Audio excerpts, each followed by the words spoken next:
जय गुरु जी। मैं डॉक्टर आनंद प्रदीक्षित आपके अपने जीवन प्रबंधन चैनल से आपके समक्ष मुखातिब हूँ।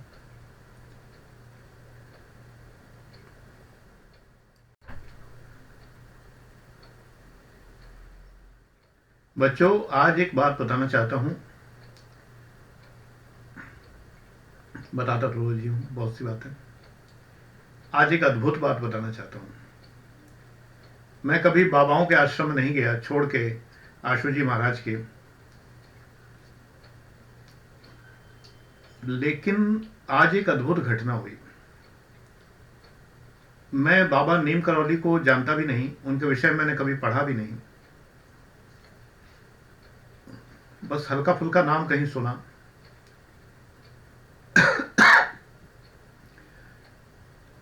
2 बजे करीब मैं स्वप्न में किसी वन प्रांतर में भटकता हुआ, घूमता हुआ, मेरे साथ कोई गाइड टाइप का कोई गांव का व्यक्ति था जो मुझे ले जा रहा था। पगडंडियों से भटकता हुआ, बरगद के वृक्ष चारों ओर, नालियों में बहता हुआ पानी, मिट्टी की खोदी हुई नालियां, हाथ से खोदी जाती हैं जो किसान लोग खोदते हैं, उनमें बहता हुआ पानी, जंगल जैसा चारों ओर, कुछ खेत थे दूर पर। मेड़ पर पगडंडी पे चला जा रहा था। मैं गांव में कभी रहा नहीं हूं, मुझे गांव के सीन ज़्यादा नहीं पता है, लेकिन जो दृश्य है वो बता रहा हूं। और एक दो झोपड़ियां हैं आसपास में, कुछ गांव के जो गाय भैंस पशु जो हैं वो दिखाई दे रहे हैं। फिर ये सब भी गायब हो जाते हैं। बिल्कुल विशुद्ध वन है। रास्ता बहुत ऊपर चढ़ रहा है। एक जगह लंगर चल रहा है कहीं, उसके बगल से होके आगे बढ़ जाते हैं। एक लोहार की दुकान है जहां पर लोहे के कुछ सामान कोई व्यक्ति बना रहा है बड़े परिश्रम से। मैं ध्यान से देख रहा हूं कि वो कैसे बनाता है। रास्ता ऊपर चढ़ता चला जाता है।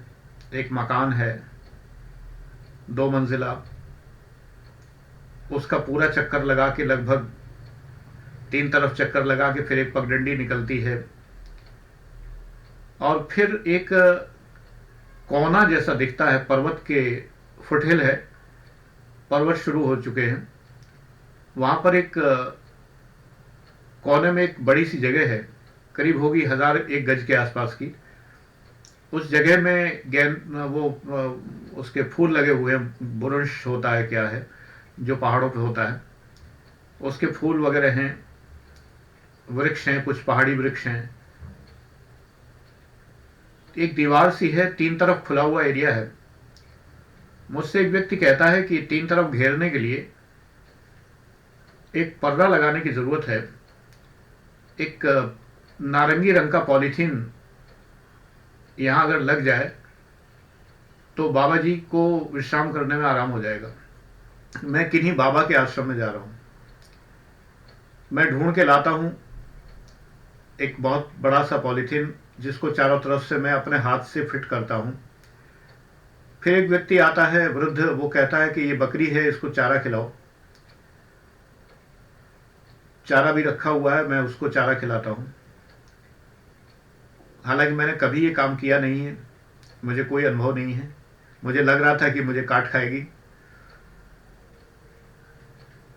इसके बाद मैं बैठता हूं, मुझे बाबा जी के दर्शन करने हैं। वही वृद्ध व्यक्ति मेरे सामने बैठ के मुझसे कुछ प्रश्न करता है। तब तक 8-10 लोग आते हैं।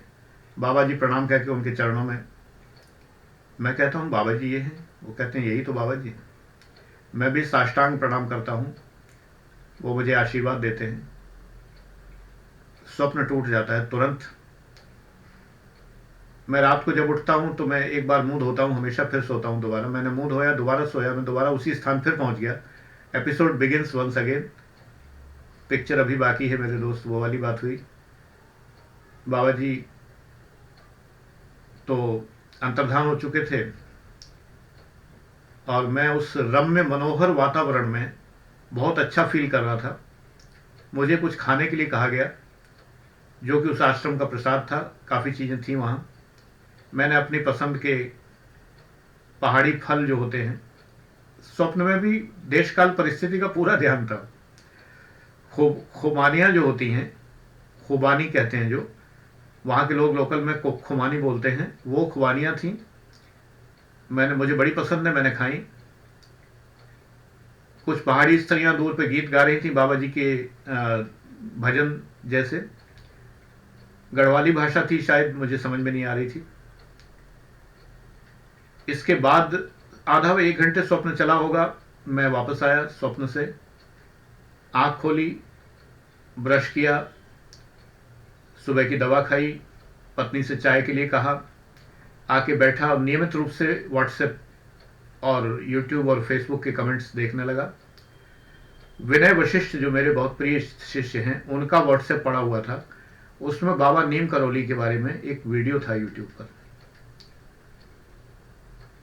मैं देख के दंग रह गया कि स्वप्न में जिनके दर्शन किए, जिन्होंने मुझे आशीर्वाद दिया, मेरे साथ ऐसा क्यों होता है, ये मुझे आश्चर्य है। मैंने विनय को लिखा सुबह सुबह, मैंने कहा कि वीडियो तो बाद में देखा, दर्शन पहले ही हो गए।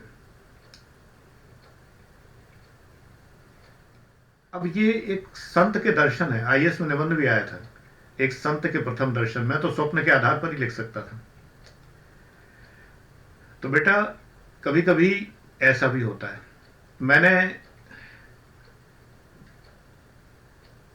हज यात्रा के दौरान जो एक डिसिप्लिन्ड एक पूरा समुदाय होता है जो चारों ओर यूं घूमता रहता है, उसकी एक चित्र कल मैंने फेसबुक पर डाला था, तुमने देखा होगा। एक नात भी थी,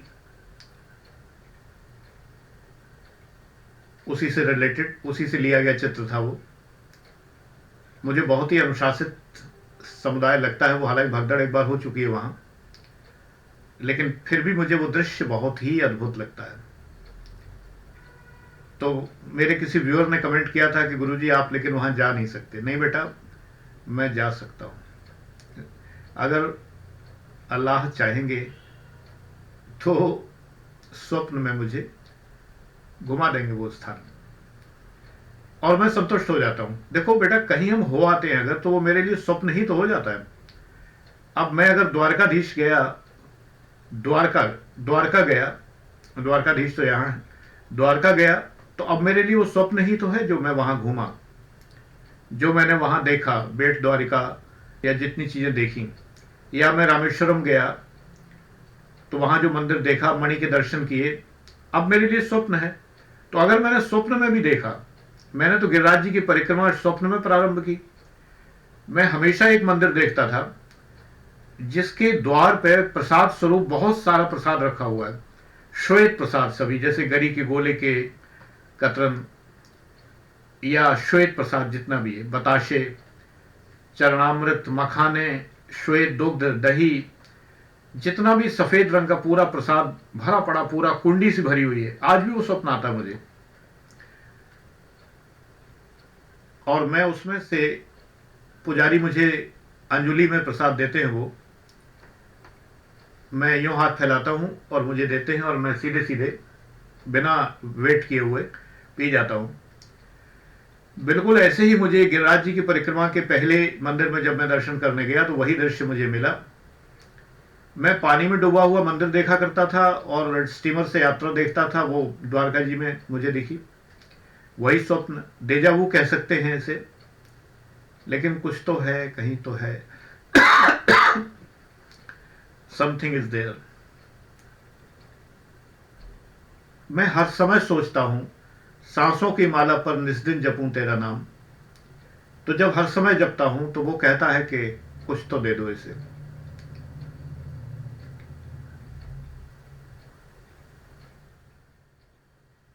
कभी कभी मैं अपने लिए मांगता ही नहीं हूं, किसी और के लिए मांगता हूं, तब उसके जीवन में कुछ अनहोनी घटनाएं घटित होने लगती हैं, लेकिन वो उसके लिए फायदेमंद होती है। मैंने हृदय से मांगा किसी के लिए, और उसने फील किया कि उसके जीवन में बड़ी अनहोनी घटनाएं हो रही हैं। कोई उसके जीवन से दूर हो गया, किसी के साथ में तनाव हो गया, कहीं कुछ हो गया, क्या हो गया, मैं जानता हूं वो सब ठीक हो रहा है। एक छात्रा थी, बदला हुआ नाम है, रंजना, नौकरी न लगने से बड़ी परेशान, बहुत ज़्यादा परेशान, फ्रस्ट्रेटेड, बिल्कुल बुरी तरह, अपने हाइट को लेके बहुत परेशान, बहुत ज़्यादा फ्रस्ट्रेटेड। बद्रीनाथ मंदिर, मेरे मन में एक ही बात थी कि भगवान उसका कुछ करो, ये बहुत त्रस्त है, बहुत दुखी है, और कद इसका इतना छोटा है कि ये उसी को लेकर फ्रस्ट्रेटेड है। हालांकि इतने छोटे कद के बहुत लोग होते हैं, मतलब ये नहीं कि कोई बौने आकार का हो कद, लेकिन वो उसे लगता था कि उसका कद बहुत कम है, सामान्य लड़कियों से कुछ कम था। फिर उसके जीवन में ईश्वर ने ऐसा कुछ घटित किया कि उसे पहले फ्रस्ट्रेशन हुआ, तमाम उसके रिश्ते छूटे, मतलब रिश्ते का मतलब कि जो फ्रेंड सर्किल था या जो भी था वो सब छूटा, तकलीफें हुई, तमाम हुआ, लेकिन आज वो अच्छे से नौकरी कर रही है, सब कुछ ठीक है, विवाह हो गया, सारी बातें ठीक हुई। मैं अगर अपने बच्चे के लिए मांगता हूं तो मुझे नहीं पता कि अगर मान लो मेरा बच्चा कोई, अगर मैं चाहता हूं कि इसका भला हो, तो मेरे अंदर ये शक्ति कहां कि मैं उसका भला कर सकूं। मैंने करके देखा, उल्टे मेरे ऊपर लेने के देने पड़ गए। भगवान ने कहा कि तुम दखल देने वाले कौन होते हो, मेरे काम में मैंने इसको दंड दिया है। ये बात मैंने पहले बताई है, मैं दंडित हो गया, और दंडों का परिणाम आज भी भुगत रहा हूं। मैंने एक परिवार का सहायता करने की सोची थी कि मैं उनकी आर्थिक स्थिति बदल दूंगा, उनको मैं ये करा दूंगा, वो करा दूंगा। सरकारी अधिकारी होने के नाते बड़ा घमंड होता है भाई कि मैं इसको नौकरी दिलवा दूंगा, ये करा दूंगा, वो करा दूंगा। भगवान ने 2 मिनट में चूर कर दिया, मुझी को चूर कर दिया। तो बेहतर तरीका क्या है, भगवान आप उसको क्यों नहीं दे रहे हैं? भगवान दो ना, उसके लिए कुछ करो ना। तो भगवान खुद करेंगे। दिस इज प्रॉपर चैनल, ये ऑथेंटिक चैनल है। अब मैं ऑथेंटिक चैनल अपनाता हूं। तो भगवान का तरीका अलग है, वो इधर का हाथी उधर करेंगे, उधर का घोड़ा उधर चलेंगे। जो भी शतरंज में होता, मुझे खेलना नहीं आता, तो वो जो भी प्यादा और गुलाम जो कुछ भी होते हैं जो उसमें, उनको इधर का उधर करेंगे तो अगले को तकलीफ होगी, कष्ट होगा। जैसे पैर से कांटा निकालते हैं तो एक बार को सुई में, पैर में सुई फिर चुभोनी पड़ती है, एक बार और दर्द झेलना पड़ता है, सुई चुभती है, लेकिन सुई चुभने के बाद कांटा निकल जाता है। मैंने जब भी हृदय से प्रार्थना की है तो वो कबूल हुई है। ताजदार मदीना अभी मैं सुन रहा था, अभिभूत था सुनने में, तो मेरे मन में आया कि मैं एक वीडियो बनाऊं। ईश्वर का नाम कुछ भी लें, वो है तो एक ही दो नहीं है, एक ही है। तो चाहे गुरबानी सुन लें या नाते सुन लें नात नात शरीफ, या श्लोक सुन लें या भजन सुन लें, ये सब एक ही ऑफिस में पहुंचते हैं। बस ये कहीं कभी कोई कुरियर से जा रहा है, कोई डाक से जा रहा है, कोई स्पीड पोस्ट से जा रहा है, कोई कहीं से जा रहा है, कोई कैसे ही जा रहा है, बहरहाल वहीं जा रहा है। मैं तो अपने ध्यान केंद्र में भी जैसे तैसे, मुझसे झुका नहीं जाता, जमीन में बैठा नहीं जाता, लेकिन घुटनों के बल बैठकर ईश्वर से प्रार्थना कर लेता हूं, भगवान ऐसा कर देना। कभी कभी कोई मेरा बहुत अपना होता है तो उसके लिए प्रार्थना करता हूं तो उसे कष्ट होना शुरू हो जाता है, लेकिन परिणाम बहुत अच्छा होता है। तो ऐसे ही बच्चों, तुम लोग मैं तुम्हें ये कहूंगा, इस वीडियो का तात्पर्य ये है। उससे पहले मैं एक और बात बता दूं, मेरी एक शिष्या थी प्रियंका, जिसने मुझे उनसे मिलवाया था, आशुतोष जी महाराज से, वो उनकी भक्त है। तो वो हमेशा दूसरों के लिए मांगती थी तो पूरा हो जाता था, मैंने हमेशा देखा, और वो स्वयं कुछ नहीं हो पाई। मैंने कहा कि तुम दूसरों के लिए इतना मांगती हो, इतना सब करती हो, मेरे लिए उसने बहुत प्रार्थनाएं की, तमाम मेरे कष्टों तकलीफों के लिए। एक लड़की श्वेता थी, उसकी फ्रेंड, मेरी क्लास में ही मेरी शिष्या थी, श्वेता के लिए बहुत कुछ कहा। एक स्वाति थी, उसके लिए बहुत कुछ कहा। उन सबको वो मिला, वाकई मिला, मैं साक्षी हूं, लेकिन प्रियंका को नहीं मिला, खुद नहीं मिला। लेकिन प्रियंका को सबसे बड़ी चीज क्या मिली, जो आज के समय में दुर्लभ है, एक बहुत समझदार और बहुत अच्छा पति,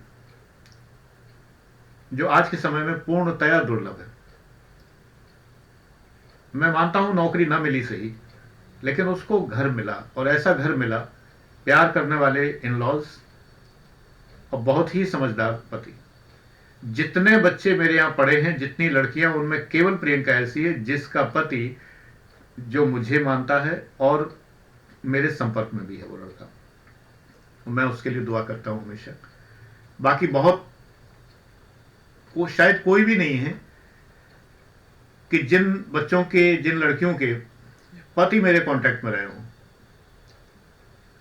लेकिन ये लड़का जो है नायाब है। तो मैं तुमसे कहता हूं बच्चों, दूसरों के लिए मांगोगे तो इसका वरदान तुम्हें मिलेगा जरूर। प्रियंका के प्रयास में कमी थी तो सरकारी नौकरी नहीं मिल पाई। मैं जानता हूं उसके प्रयास में कमी है, वो सुधार लाती ही नहीं है। ईश्वर उन्हीं की मदद करता है जो अपनी मदद करते हैं, वो अपनी मदद ही नहीं करती है। कोई टाइम वेस्ट नहीं करती, कुछ नहीं करती। बच्चों तुम लोग भी ये समझ लो कि तुम भले ही टाइम वेस्ट नहीं कर रहे, कुछ नहीं कर रहे, लेकिन अगर दिशा प्रॉपर नहीं है तो कई बार सारे प्रयास व्यर्थ हो जाते हैं। उसकी दिशा मैंने बहुत सुधारने की कोशिश की, लेकिन वो नहीं सुधार पाई। इस चैनल पर आध्यात्म की बात होती है तो मैं आध्यात्मिक बात ही कर रहा हूं, आईएएस पीसीएस की बात नहीं कर रहा। उसके लिए उसके प्रयास बहुत कम थे, बहुत ही कम थे, तो नहीं होना था। वो एक ऐसा एग्जाम है कि वो केवल यूं ही नहीं होता है, तो नहीं हो पाया। छोटे एग्जाम्स उसने दिए नहीं, उसकी कमी ये रही। तो बेटा तुम लोग ये अपने को रिकॉग्नाइज करो कि अगर तुम उस लेवल पे नहीं जा पा रहे हो और तुम्हारा मन मस्तिष्क उस लेवल के लिए प्रिपेयर्ड नहीं है, तो थोड़ा लेवल घटाओ। मैं एग्जाम्पल्स रोज देखता हूं, 19 साल से देख रहा हूं। कई बच्चे सिर्फ इसलिए कुछ नहीं बन पाए कि देना है तो आईएएस पीसीएस देना है, नहीं तो कोई और एग्जाम नहीं देना है। और क्षमताओं में कमी है, मेहनत में कमी है, ये बात समझने की है। दूसरों के लिए प्रार्थना करो, तुम्हारी प्रार्थना कबूल होगी, ईश्वर तुम्हें देगा जरूर। लेकिन ईश्वर तुम्हें कैसे देगा अगर तुम्हारे पास वो बर्तन ही नहीं है भरने के लिए। मान लो ईश्वर ऊपर झरना लिए खड़े हुए हैं और वो झरने से दूध दही की धारा बहा रहे हैं कि लो बेटा कितना चाहिए, तुम कहते हो अरे बर्तन तो भूला है, बर्तन तुम्हारे पास है ही नहीं बटोरने के लिए, तो कैसे लोगे। कृपा बरसने को तैयार है लेकिन तुम कृपा को बटोरने के लिए तैयार नहीं हो। समझ रहे हो ना मेरी बात। प्रियंका जैसी छात्राएं कृपा को बटोर नहीं पा रही। कृपा बरसाने को ईश्वर तैयार है क्योंकि वो दुनिया का भला कर रहे हैं। ये बच्चे सबके लिए, मैंने कभी उसे क्रुद्ध नहीं देखा आज दिन तक। 6-7 साल मैंने कभी गुस्से में नहीं देखा, कभी इरिटेटेड नहीं देखा, कभी उसने मुझे चिढ़ाया नहीं, कभी मुझे तंग नहीं किया, परेशान नहीं किया, किसी को नहीं किया। पूरे क्लास की इतनी मददगार थी वो, इतनी मददगार थी जिसकी कोई सीमा नहीं। लेकिन पात्र, जो ईश्वर की कृपा बरसाने के लिए जो पात्र चाहिए था, वो उसके पास नहीं था। परिश्रम का पात्र है वो, बहुत परिश्रम चाहिए